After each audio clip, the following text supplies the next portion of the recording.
Hello everyone, welcome to Pragyan studies. आज मैं लेकर के आया हूँ आपके लिए क्वेश्चन नंबर 3 का सॉल्यूशन। ठीक है, तो हमने पिछली क्लास में क्वेश्चन नंबर 1 एंड 2 सॉल्व किया था और आज क्वेश्चन नंबर 3 देखेंगे। तो देखते हैं क्या है। क्वेश्चन नंबर 3 है find the LCM and HCF. तो हमें एलसीएम और एचसीएफ फाइंड करना है। क्या करना है?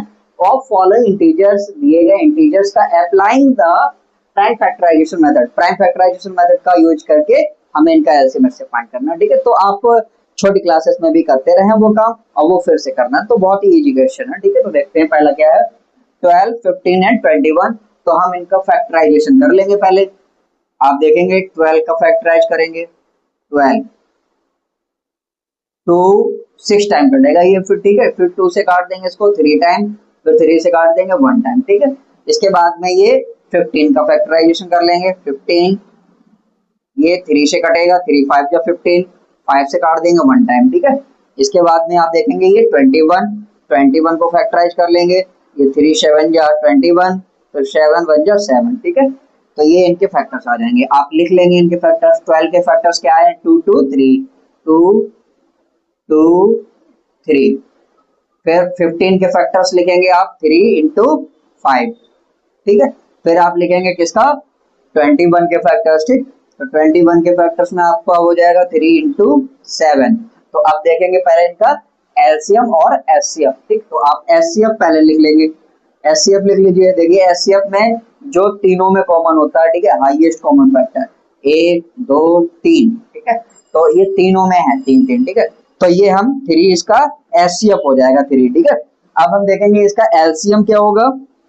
यस, एलसीएम देखेंगे तो एलसीएम में हमें वो फैक्टर्स भी लिखने हैं जो कॉमन नहीं है। ठीक है, तो 3 तो पहले कॉमन था तो 3 लिख लिया यहाँ पे, और फिर इनटू यहाँ पे आप देखेंगे 2 और 2, 2 इंटू 2 हो जाएगा।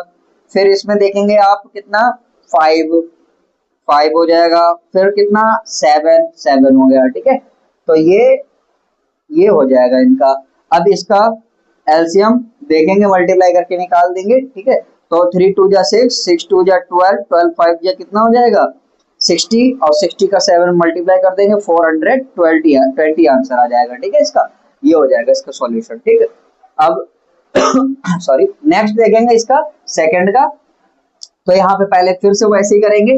17 का पहले फैक्टराइजेशन कर लेंगे। 17 से ही कटेगा तो 1 टाइम। ठीक है, फिर दूसरा है 23। ये सारे के सारे, एक तो पहली बात तो प्राइम फैक्टर्स है। ठीक है, ये प्राइम नंबर्स है। ठीक है, तो इनका फैक्टराइजेशन नहीं करते हैं, हम इनको डायरेक्टली लिख लेते हैं। ठीक है, तो देखते हैं क्या आता है। 17 का आ जाएगा 17। ठीक है, और 23 का आ जाएगा 23। ठीक, 29 का आ जाएगा 29। तो अगर आप इनका एलसीएम एचसीएफ देखेंगे तो एचसीएफ आपको क्या मिलेगा? जिसमें कोई कॉमन फैक्टर नहीं होता उसका कॉमन फैक्टर 1 होता है, तो इसका एचसीएफ 1 आ जाएगा। ठीक है, और इसके बाद में आप देखेंगे एलसीएम। तो एलसीएम इसका क्या आएगा? एलसीएम में हम तीनों को ही लिख लेंगे। ठीक है, तो 17 मल्टीप्लाई 23 मल्टीप्लाई 29। तो आप देखेंगे इनका मल्टीप्लाई करके कितना आता है। तो इनका तीनों का मल्टीप्लाई करने पे आ जाएगा आपका 11,339। ठीक है, 11,339 आ जाएगा। ठीक है, ये इसका सॉल्यूशन हो जाएगा। ठीक, अब ऐसे ही हम नेक्स्ट देखते हैं, इसका करेंगे। देखो एलसीएम और एचसीएफ निकालना था, वो हम निकाल रहे हैं। ठीक है, कट कर। ओके, तो नेक्स्ट देखेंगे इसका थर्ड पार्ट। तो थर्ड पार्ट में पहले आप देखेंगे 8 के फैक्टर्स। ठीक है, तो 8 के प्राइम फैक्टर्स क्या हो जाएंगे? 2 इंटू 2 इंटू 2। ठीक है, और फिर 9 के फैक्टर्स कर लेंगे। तो 9 के फैक्टर्स में देखेंगे 3 मल्टीप्लाई 3, और 25 का देखेंगे तो यहाँ पे 5 इंटू 5 ये फैक्टर्स बनते हैं। करके दिखा दूं वैसे ही होगा। ठीक है, जैसे अभी आपने 8 का कर लो। ठीक है, 2 4 जा, और फिर 2 2 जा, फिर 2 1 टाइम। ठीक है, तो ये इसके फैक्टर्स हो गए। 9 के आप करेंगे प्राइम फैक्टर्स। ठीक है, तो 3 3 से कट जाएगा, और फिर 3 1 टाइम कट जाएगा। ठीक है, तो ये इसका आ जाएगा। फिर इसके बाद में 25 आप काट के देख लेंगे। तो 25 5 5 जा 25, 5 1 जा 5। ठीक है, तो ये इसके आ जाएंगे।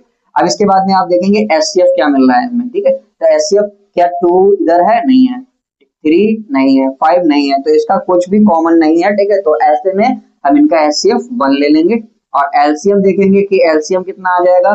तो एलसीएम में आप इनका मल्टीप्लाई कर लेंगे तीनों का, तो 2 2 2 तीन बार यानी कि 8, ठीक है, और फिर 9 3 3 यानी कि 9, और 5 5 यानी कि 25, ठीक है। तो डायरेक्ट ही कर देंगे, 25 का 8 में मल्टीप्लाई कर देंगे 200, और 200 का 9 में मल्टीप्लाई कर देंगे तो ये आ जाएगा 1800, ठीक है। ये इसका आंसर आ जाएगा, ठीक है।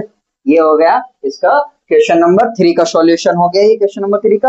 अब हम नेक्स्ट देखते हैं इसका क्वेश्चन नंबर 4। ओके, तो इसका देखते हैं क्वेश्चन नंबर 2 का क्या कहता है। Given that HCF equals to HCF 306 657, इनका HCF कितना है 9 है, ठीक है। इनका HCF दिया गया है। अब आपसे पूछ रहा है LCM, इन्हीं नंबर्स का LCM फाइंड करना है, ठीक है। तो आपको पता है we know that LCM into HCF equals to product of numbers, ठीक है। ये फॉर्मूला पता है, ठीक है। तो अब इसके बाद में आप देखो LCM दिया हुआ है, कितना है LCM, क्वेश्चन में LCM दिया हुआ है, लिख लेते हैं यहाँ पर, ठीक है। LCM इक्वल्स टू फाइंड करना है, ठीक है, ये क्वेश्चन मार्क। HCF कितना है 9, HCF 9,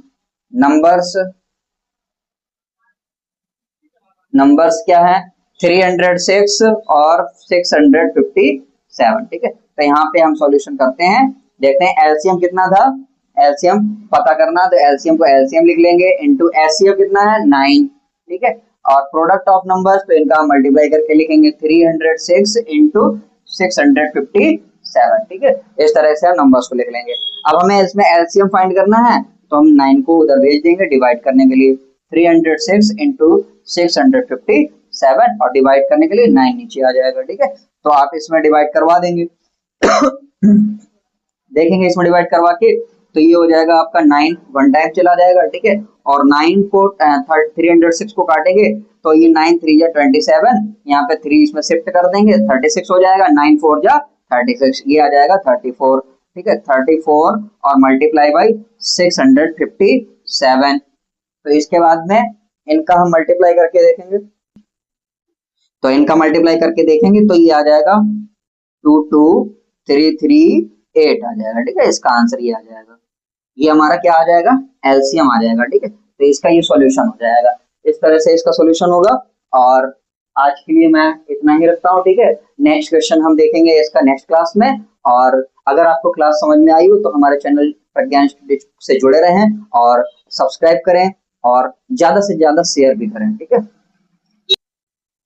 ज्यादा से ज्यादा शेयर करें, क्योंकि अभी बहुत सारे बच्चों ने बुक्स नहीं परचेस कर पाई है, ठीक है। और रिसेंटली अभी हमारा बैच लॉन्च हुआ है और ऐसे बहुत सारे टीचर्स हैं जो यूट्यूब पे कंटेंट डाल रहे हैं, ठीक है। तो बच्चे यूट्यूब से भी हेल्प ले सकते हैं अगर बुक्स नहीं है उनके पास में, क्योंकि अभी आपका 10th शुरू हो चुका है, ठीक है। अब आपको सीरियस हो जाना है अभी से ही, ठीक है, क्योंकि ये अप्रैल चल रहा था, अभी मई शुरू हुआ है, ठीक है। तो अभी आप सोच रहे होंगे कि बहुत टाइम है, तो ज्यादा टाइम ना सोचें, ठीक है। अब आप इस चीज को दिमाग से निकाल दें कि आपके पास में बहुत टाइम है, ये टाइम आपके पास में रेत की तरह निकल जाएगा, ठीक है, आपको पता भी नहीं चलाएगा, ठीक है। तो इसलिए आप सीरियस हो जाइए। Okay, thank you.